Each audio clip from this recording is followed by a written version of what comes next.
तो जय बड़ा मु मिथुन स्वागत करछि ओके न्यू मिनी ब्लॉग रे। तो आपण केमती अछि आशा करछि भलो थिबे। तो देखि पाते आपण जेमती जानछन्ती मु एबे शिमिलीपाल 18 देउळ जहा कि हम बाथुल संस्कृति रे सबुठ बड़ पर्व होय शिमिलीपाल चैत मास रे। तो देखि पाते हम बाहरले सांग मान संगे गाधेइते। तो एटा मोर फर्स्ट टाइम तो से पई जाउछे गाधेइते सांग मान संगे मिसी की भाई। एपटे देखि पाते पूरा झंटी फंटी पकई पूरा बहुत बढ़िया लागुछि। आ एपटे जे पटे बनेला खाली व्हाइट व्हाइट देखाउछि बहुत सुंदर भी लागुछि। पूरा गाँव रो परिवेश नै आसी एठी हला। तापर आम आसिक पहुँचे मेन मंदिर। तापर पड़ी आसते खसरा शिल यहाँ कहती। तो भाई खसर की बहुत मजा लगे आम भी खसरलु।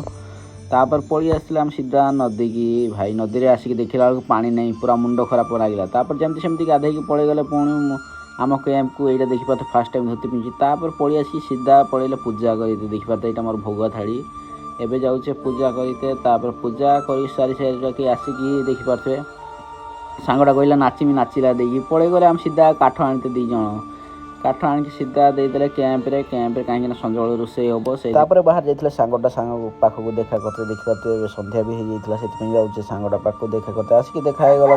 बहुत मजा कर पड़े बुलते रही केमती लगे निहत कहे जय बड़ा बाय।